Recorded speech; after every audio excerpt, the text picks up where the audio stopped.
All right. We are popping up on a player with Vincent Patricola. I ain't no player. He's a player. No way. Player. No way. Do you play Are we music? gonna fight about this? Do you play music? Okay, so if you play music, then you are a player. Oh, okay, I guess so. Okay. So one of the things that, see, that's what I'm talking about. Mm-hmm. So one of the things that Vince said was, he's known as DJ Short Round. And the sweetest guy and a hell of a DJ. So I am going to introduce you to Vince. Is it pronounced Patricola? Patricola. So tell us a little bit about yourself, like how you got into the whole DJ thing, what you're doing. He is the owner of the DEQ Quarterly magazine. Mm-hmm. And which features a lot of different artists in the Detroit house and techno scene. Yeah, of course. You've had articles written by Divinity and a couple of other people. Man, so lots of other people. Every quarter, make sure you pick up a copy of DEQ. Yeah, cool. So without further ado, here's the DEQ CEO, CFO, COO, DJ extraordinaire, Vincent Patricola, aka Short Round. So tell us a little bit about yourself. Like, when did you get involved in this? How'd you get involved? Why you cut off your full beard and mustache? Oh yeah, I had to chop it down. It was getting a little crazy, and sometimes you just gotta keep it clean. So yeah, I gotta keep it respectable sometimes. Okay. But that's all. But it's always good. We try to keep it managed, but like sometimes you just gotta take it down. Okay. So how did you get into the whole house music scene? I wandered into the dance room one day in Roseville. Okay. And Mike Huckabee was playing the Climax, and I was looking for something new, like a challenge, because I was DJing weddings and parties. I was getting kind of tired of that, like that whole scene. I wanted something artistic, and I walked into the dance room at Roseville Record Time, and this was in '95. And when Mike Huckabee was playing the Climax, I was like, wow, this is such a cool track. But I didn't know really much about electronic music. Okay. I mean, you heard stuff like Inner City, like Good Life, and stuff like that was making it on the radio. I heard the mix shows and this and that, like on JLB back in the day. And I hear them like, wow, this sounds so great. And then I don't know, I just started picking up on electronic music from that point. And then just try to learn as much as I could, and just here I am. And here you are. Now, you left for a while and you went to New York. I did. I was having kind of a hard time, and I just wanted to change the scenery. I want to see another part of the world.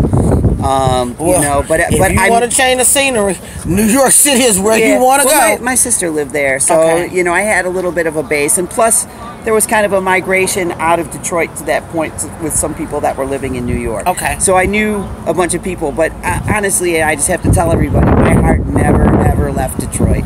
My heart never left. It was just I needed a change. I needed to get myself healthy and just get back on track and stuff like that. But I always miss Detroit. I always miss the good people of Detroit and the great music and the great everything about Detroit. But I just needed a change, and I came back stronger and better, and all cuter. that stuff. No. Yeah. Look at his face. No, he's not. He's gorgeous. Look at that face. That little punum, I love it. So, how did DEQ come about? Why did DEQ come about? Well, I've had a lot of experience in media. So I did a lot of radio advertising and sales, and then I worked at Real Detroit for a little while, and I ran across Joshua Curley, and Jeremy Deputat, and both are famous designers and photographers now.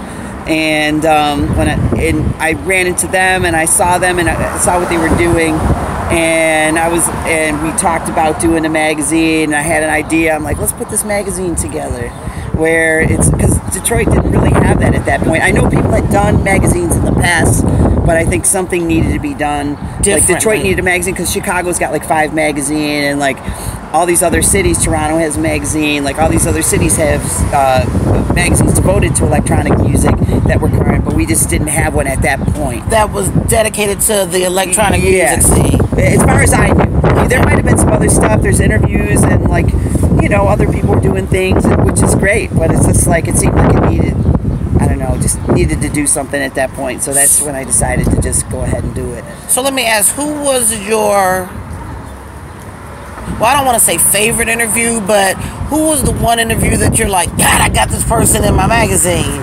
The Electrifying Mojo. And what issue was that? That was the old school edition, 2005. Very hard to find now. Okay. Do you have a copy? Yeah, I have. I'm sorry, everybody. If you hear all the background noise, that's because we are on Woodward, the comeback of Detroit. We're at Union Street, where DJ Short Round or Vincent Patricola spends every Sunday. Yep. And I gotta tell you the story about the Mojo. Yeah, that's what I wanted. I wanted to get back on that. About that. So Reggie Hot Mix, okay, ran into Mojo at a CVS or something, some drugstore or whatever, wherever he was. And Reggie knew him working radio back in the day. And Reggie told him about my magazine. And so one day I'm working in the store. I'll never forget this. So Reggie Harrell comes up to me and he's like, yo, and he gives me a Post-it with the Electrifying Mojo's phone number on it and said, call him. And I'm like, Reggie, what? He goes, I ran into Mojo and he wants to know about your magazine. And so I called him and we talked for like 15 minutes about it. And then he's like, yeah, let's get together real shortly. And then it never happened. Like, he would drop off and then I would never hear from him. Then I'd get a call from him down the road because, like, I don't want to bother the guy. Right, you know, like, I'm just it's grateful. It's Electrifying Mojo, I know, right. He's the man, you know, I can't do it. Girl, you wearing so I those thought, shoes. Oh, thank you. Oh. Thank you. I appreciate it. You know, it's nothing like a good heel and a platform, honey. So anyway, we played phone tag for about, I don't know, 5-6 months. And then he asked me to send him a copy of the magazine. He asked me, he said, hey, send me a copy of it. So I sent it to his P.O. box. And then he got serious. I think he saw the magazine and then he got serious about it. It's like, okay, let's sit down. So the designer at the time, Stephen Trench, and myself, we sat down with the Electrifying Mojo and got an interview with him. And we put it in the magazine.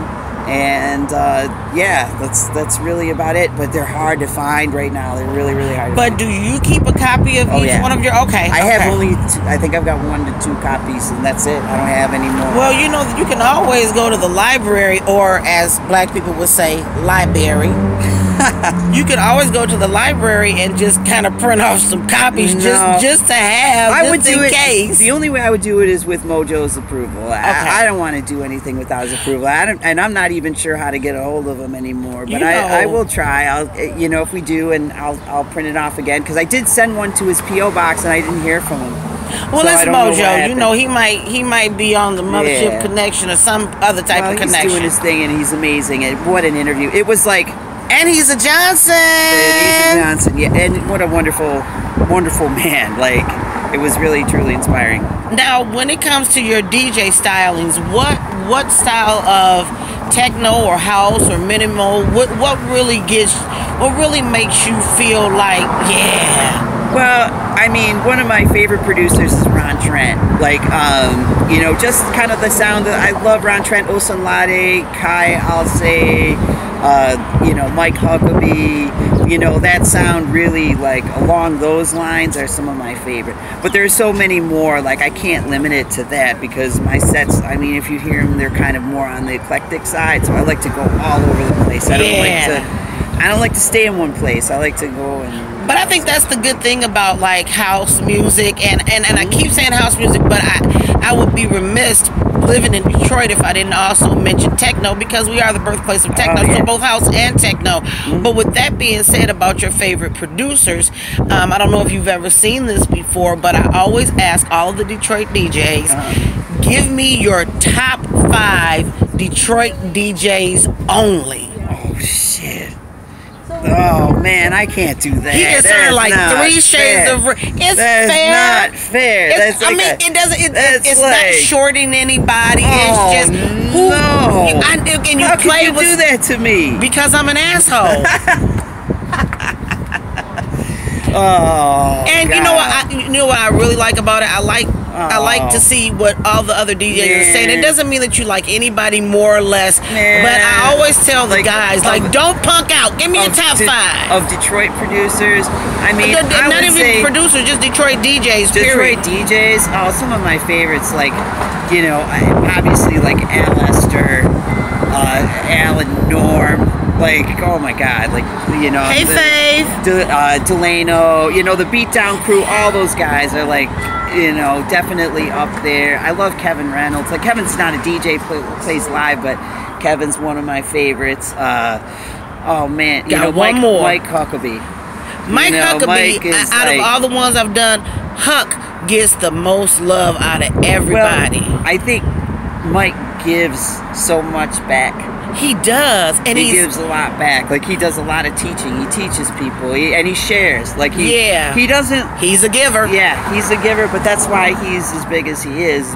Well, one of the reasons, like, but many reasons. But I would just like to see him smile. Like, one time we were someplace. I was like, he's serious. I never see you smile, and he said, "I'm smiling now." He's just serious. He's just serious, and he loves his music, and he's like magic. But I digress. This isn't about Huck. This is about you. So if you had to say a time where you figured out, I made it, like, I'm here, I've arrived. Have you reached that yet? No. Why? I mean, because I think if James, you do no, but it doesn't matter. Like, I think if you feel like you've made it at that point, you really are. You're kind of screwed because you're not going to go any higher, because you need to constantly be reaching for it. If you feel like if you feel like you made it, then you don't have a bar to go to because you've reached the bar. That's correct. So I don't think I'll ever feel like I made it, because when at that point when you feel like you did, you're done. Now, aside from hearing you at Union Street, where else can we hear you? I do a lot of places, kind of smaller rooms. I do every Sunday here at Union Street for brunch, 11 to 4. Mondays, I'm at the Arcade Above Checker Bar, and we do a really cool thing with record stores. We appreciate record stores on Monday night there, and we bring in different people to play. So we had play there.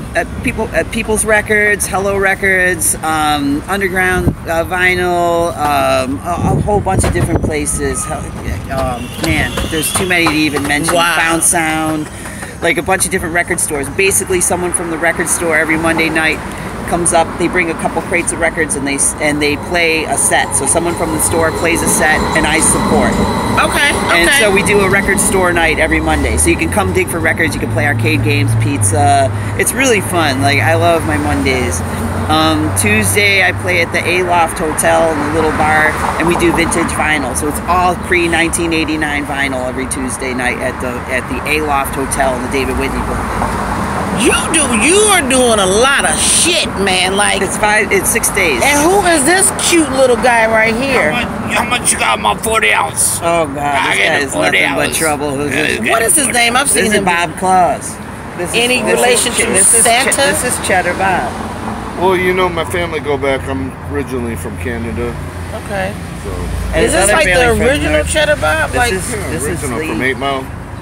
Fuck out of here! He shot his foot off too. Produced this is not the real Cheddar Bob. Produced that little white boy. That little white boy. Let me see the gunshot wound in your foot. Uh-oh. You gotta see the sexy leg. You gotta see that. Oh, there it is, right there. No. Oh, there's none. No, that's just a little skibbies. It's on Hollywood sensational. I never saw him. That whole movie was fake. Oh, okay. But they had you know who got really shot was Denai Porter. He had a basketball career, and then I guess he had a gun. Somebody told him to hold on to the gun, and when he went into his pocket to give it to the guy that told him to hold it for him, they were at a party, he shot his shit, and that's what made him just scholarship. So this is true story. I'm in fan mode right now because this is Cheddar Bob. This is true shit. I produced you, Eminem. Remember, you're gonna rot in hell because you know I helped you out a lot. And his name he got a shout out in the movie and a couple of songs. So you know, Memphis And like, give me my hug. You get it all day long, right there, right there. Mwah.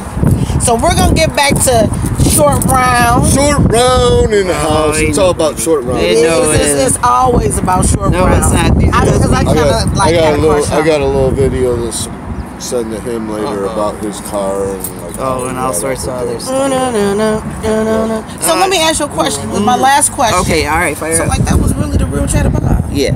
Fuck out of here. See you later, Bob. Bye, Bob. I've been just going to the party store real quick. Okay. Oh, here we go. So question: if there's one song that describes you, your DJ super theme song, what would that be?